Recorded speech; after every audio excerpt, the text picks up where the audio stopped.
जय हिंद दोस्तों, मैं हूं मेजर गौरव आर्य और आप देख रहे हैं मेजरली राइट।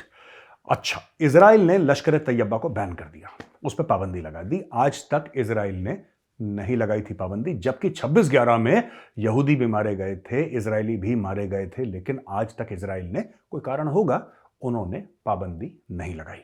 अब जाके इजराइल ने बोला है कि नहीं, 26/11 आने वाला है, उसकी एनिवर्सरी के पहले पहले उन्होंने बैन कर दिया। सारी कागजी कार्रवाई जो उनके पार्लियामेंट से होनी थी, जो भी उनके प्रोसेस है इजराइल का, उसको फॉलो करते हुए उन्होंने बोला कि लश्कर तैयबा इजराइल मानती है कि यह आतंकी संगठन है। अच्छा दोस्तों, ये नई बात नहीं है कि अचानक इजराइल ने सोचा। इजराइल ने अक्टूबर में भी इसकी एक बार पेशकश करी थी और यह काम पहले से हो रहा था। ये आज का नहीं हुआ है, ये पहले से हो रहा था, यानी कि इस अक्टूबर पिछले गए महीने में यह कार्रवाई इजराइल ने धीरे धीरे शुरू कर दी थी। कल वो कार्रवाई मुकम्मल हो गई। इजराइल ने अनाउंस कर दिया कि जहां तक the state of Israel is concerned, Lashkar Taiba is a terror outfit. उन्होंने बोला है कि इन्होंने कई हिंदुस्तानी मारे और ये सब लंबा चौड़ा स्टेटमेंट था। अच्छा, काफी लोग सोशल मीडिया पे ये बोल रहे हैं कि साहब इजराइल ने इसलिए करा क्योंकि इंडिया ने भी हमास को रिकॉग्नाइज नहीं करा था एज अ टेरर आउटफिट, कि वो आतंकी संगठन है।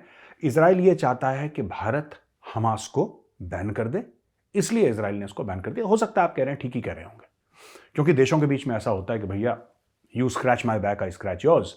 पर मुझे लगता है कि हमें ना अब ये जो आतंकवाद है, ये जिस तरीके की सूरत इख्तियार कर रहा है, जिस तरीके की सूरत ये पकड़ रहा है दोस्तों पूरी दुनिया में, सोचने वाली बात यह है कि अगर चाहे वो इजराइल हो, चाहे वो भारत हो, चाहे वो चाइना हो, चाहे अमेरिका हो, कोई भी हो, कोई भी देश हो, अगर सिर्फ ये कहता रहे ना कि यार मेरा फायदा इसमें है, मुझे ये करना है, मेरा फायदा इसमें है, फिर मैं ऐसा करूंगा, तो देखो ये जो गैप होते हैं ना दोस्तों, ये गैप है, इस गैप के बीच में आतंकी खेलते हैं। और हर एक आतंकवादी संगठन का इंटेलेक्चुअल कवर फायर होता है जरूर। उसके बिना आतंकी संगठन चल ही नहीं सकता, चल ही नहीं सकता। लोग कहते हैं कि इस्लामिक स्टेट का पतन क्यों हुआ, जो दाइश था उसका असली में पतन क्यों हुआ, because they started occupying territory. उन्होंने एक स्टेट बनाने की कोशिश करी। देखिए, पानी को ना आप काट सकते ना जला सकते, पर एक घर को जो कि मजबूत है, पानी तो कहीं पे भी निकल जाता है, लेकिन घर जो कि मजबूत है, जो कि पत्थर से, ईंट से, लोहे से बना है, आप उसको आराम से तोड़ सकते हैं। मिनटों में घर टूट सकता है। पानी को आप नहीं तोड़ सकते। आप कितनी भी बड़ी मिसाइल मार दो पानी में, क्या होगा? पानी वैसा का वैसा ही रह जाएगा। लेकिन अगर आप मिसाइल घर पे मार दो, पूरा घर चुटकी बजाते ही गायब। यही आतंकी संगठन का मामला है। जब इस्लामिक स्टेट ने एक देश बनाने की कोशिश करी, एरिया घेरने की कोशिश करी, टैक्सेस लेवी यानी कि कर वसूलने की कोशिश करी, एक स्टेट का स्ट्रक्चर देने की कोशिश करी, उसको निपटा दिया। जब तक वो ऐसे ही दाएं बाएं घूम रहा था, तब तक वो पकड़ में नहीं आ रहा था। दोस्तों, यही फायदा उठाते हैं आतंकी संगठन। इजराइल कहेगा कि यार चलो, अब क्योंकि हम चाहते हैं कि भारत हमास को डिक्लेयर करे आतंकी संगठन, इसलिए हम लश्कर तैयबा को करते नहीं। मुझे ऐसा लगता है, या फिर भारत ये सोचे कि नहीं हमें डिक्लेयर तब करना है, अब इन्होंने कर दिया, नहीं। मुझे ऐसा लगता है कि बहुत पहले, आज से 10, 15, 20 साल पहले ये सब हो जाना चाहिए था। India should have declared Hamas a terror organisation and Israel should have declared Lashkar Taiba, Jaish Mohammed and the Hizbul Mujahideen terror organisations.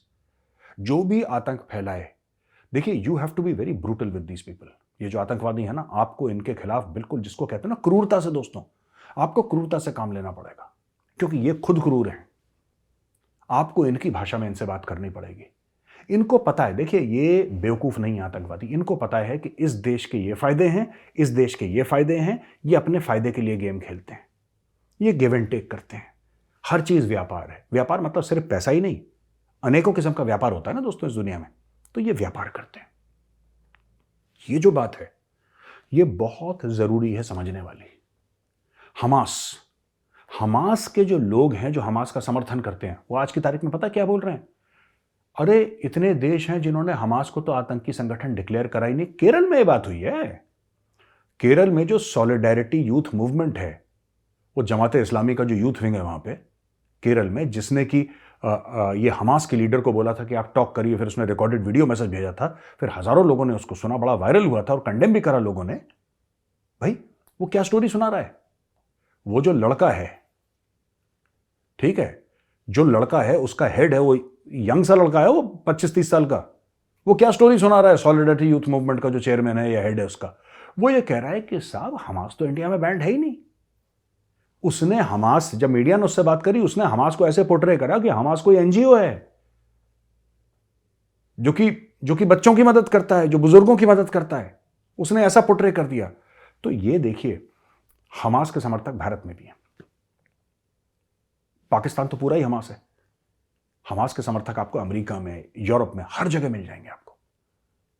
लेकिन जब आप हमास को आतंकी संगठन घोषित कर देंगे और जब लश्कर तैयबा, पूरी दुनिया उसको एक आतंकी संगठन घोषित कर देगा, जो स्पेस होता है ना दोस्तों, जो जगह होती है, यानी कि दो पत्थरों के बीच में जहां से पानी गुजरता है या हवा गुजरती है, आप उसको सील कर देंगे। फिर हवा गुजर नहीं पाएगी ना पानी गुजर पाएगा उसके बीच में, वो सील हो जाएगा मामला। इस मामले को इसी प्रकार से हमने वेल्ड कर देना, जैसे लोहे की वेल्डिंग होती है। ठीक है, मेरे पास कुछ यहां पे देखिए, ये कहता है कि Israeli ministry of defence and foreign affairs ने जॉइंटली वर्क करा पिछले कुछ महीने में और expedited an extraordinary listing of the Lashkar Taiba organization on this date to highlight the importance of unified global front।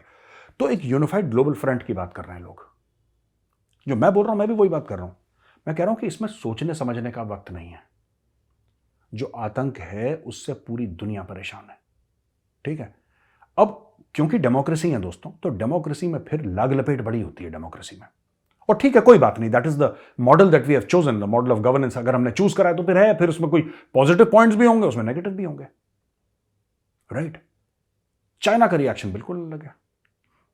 वो भी एक एक्सट्रीम रिएक्शन है चाइना का, वो नहीं होना चाहिए जो चाइना करता है। चाइना ने बोला कि अच्छा ठीक है, विगर मुसलमान जेल में डालो, कहानी खत्म कर दी। ऐसे नहीं होता। You can't put people in jail just because they belong to a certain religion. China का ये तो असली में एक्सट्रीमिस्ट एलिमेंट है चाइनीज गवर्नमेंट में। लेकिन जो आतंकी है उसके खिलाफ, जो आतंकी संगठन है उसके खिलाफ तो कड़ी से कड़ी कार्रवाई होनी ही चाहिए।